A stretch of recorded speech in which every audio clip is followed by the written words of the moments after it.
Hey guys, it's Brant with In My Head channel, and I am back with the first video of a series for the year 2019. And in this series, I'm going to be diving into albums that I feel like they were a part of my childhood growing up.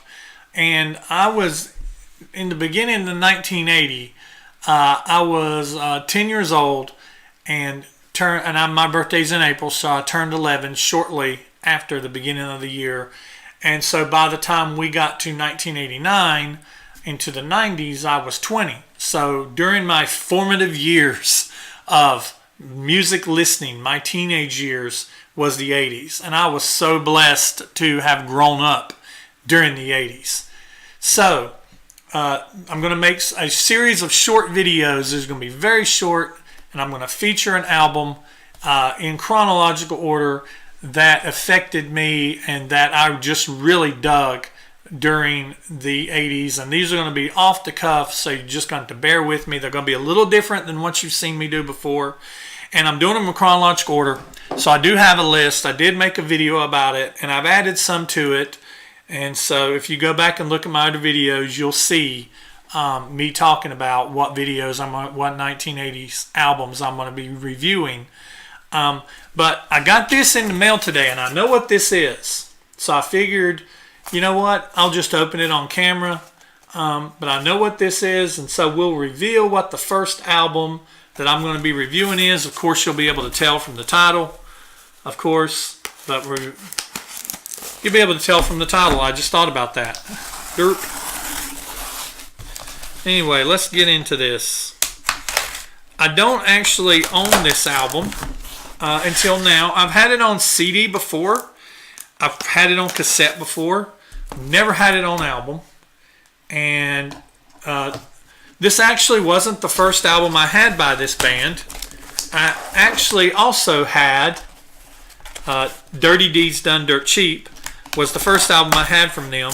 And I was about, even though it came out earlier, I think 75 or somewhere around in there, I didn't get it till I was about 10. And so I got this when it came out, and the way I got it was I got it from my cousin Belinda. She was dating a guy who was an AC/DC fan, and I would listen to it, and he had it on 8-track, and I would listen to it, and I asked her to purchase it for me, and she did. And so this is it's very interesting how they ship this. They ship the thing actually wrapped in like paper. But the album's in really good shape. And this is Back in Black. So yes. So today I'm going to be talking about AC/DC's Back in Black. Let's get to it.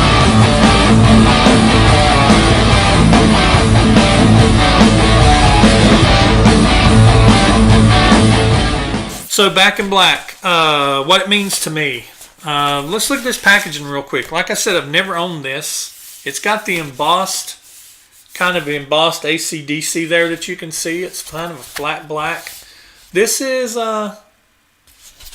it's not the best copy, but you know, hey, it's my first. And oh God, it smells like somebody's.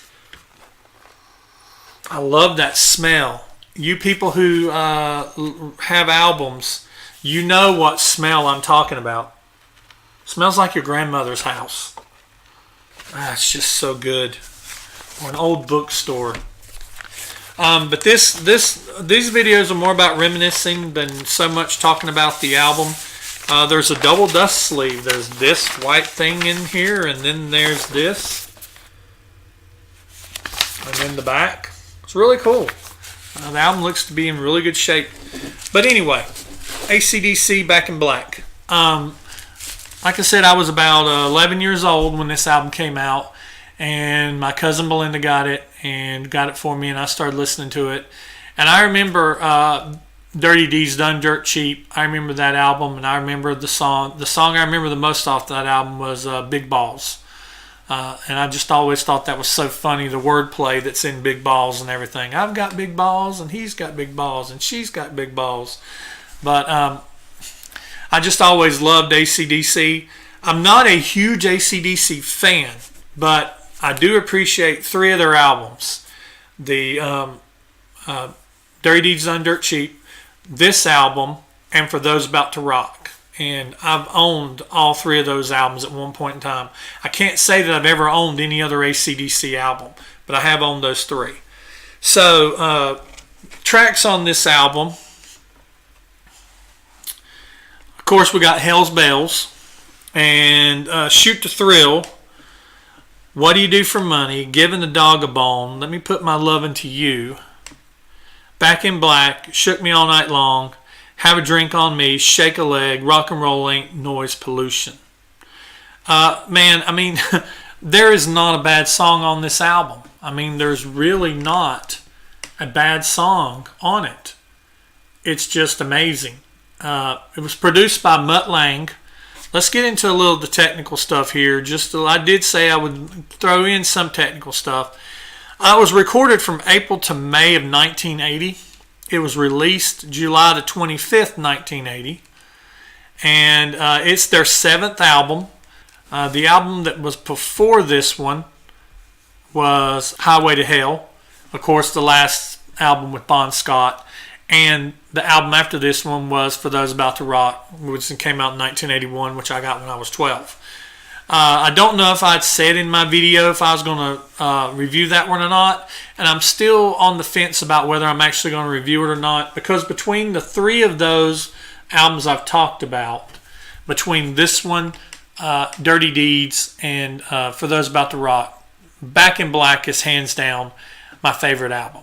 And Back in Black was just an amazing album for them to come back from the loss of a lead singer and then come back to be a formidable band. Now, if I was to list these songs on this album in any type of particular order, as far as my favorite song to, I guess you could say, my least favorite song, because like I said, there's not a bad song on this album, I would have to maybe put Back in Black first, because that hands down has just always been my favorite song off this album. I'd probably put Shoot to Thrill second, Shake a Leg third, Have a Drink on Me would be probably my next favorite song. Rock and Roll Ain't Noise Pollution I really like. Then You Shook Me All Night Long. It's a good song, but it's like the song that everybody knows off this album. It seems to be the cliche song off of Back in Black, at least in my experience. And then What Do You Do for Money? Let Me Put My Lovin' to You, Giving the Dog a Bone, and then Hell's Bells. And Hell's Bells it's a great song. Like I said, there is not a bad song on this album. It's a classic. But if I was to list them in a preference, I'm not going to say that Hell's Bells is a bad song, but if I was to list them in a preference, that is the preference that I have, that list right there. Hell's Bells is it's a very interesting way to start an album. I mean, it's called Back in Black. Why didn't you start it with Back in Black? I don't know. It's a good song to flip over and hear, Back in Black is. But yeah, so this album was really huge for me when I was a kid. The things I think about the most when I hear this album is my cousin Belinda, because she was the one that kind of, unknowingly introduced me she introduced me to AC/DC, and she also introduced me to Journey, which I'm not a big Journey fan, but they do have some stuff I like. But this album makes me think of her. Now, if you fast forward 10 years, what I think about a lot with this album is the strip clubs. Because whenever I turned 18 years old, you are allowed to, at the age of 18, get into strip clubs. And whenever there was this one that we used to go to in Gastonia, my hometown where I grew up, and Gastonia, North Carolina. and they wore songs off of this album out. They played Shoot to Thrill. They played Honey, What Do You Do for Money? They played Giving the Dog a Bone, Let Me Put My Love Into You, Back in Black, Shook Me All Night Long, Shake a Leg, Have a Drink on Me. I mean, they played this album so much. Of course, it would have been a CD because they played it on the jukebox. They picked their own songs. They picked 2 songs and they had to go pick 2 songs off the jukebox, and then they danced their 2 songs. And there was these ones there that was in particular. They played so many songs off this album. And so I think when I hear this album, I'm kind of transported back in time to that time and place and everything. But yeah, so AC/DC, Back in Black, started me off very young at 10, 11 years old. And it's a very influential album for me. So, comments below. What do you think about this album? What's your favorite songs? What's your least favorite song? How old were you when you first heard this album? Where does this album tie into your life at? What experiences, what memories does this album bring back for you? I want to know. Leave them in the comments below. Be sure to hit that subscribe button. Be sure to give me a thumbs up. The subscribers are starting to climb. I think I'm approaching 300 subscribers at the time of this recording. And I appreciate each and every one of you. And if you're an old subscriber, that you've been here before, and you've been with me from the beginning, I appreciate you being here. If you're a new subscriber, welcome. Enjoy yourself. I got a lot of back catalog coming up. And in 2019, I got a lot of new catalog coming up. By the time this airs, it'll be 2019. Happy New Year, everybody. And we'll be moving on to another album probably next week. Within the next week to 2 weeks, my next 80s album will be coming out. And so be sticking around for that one to see what that one is. Like I said, I'm Brant. I appreciate you watching, and I'll see you again soon.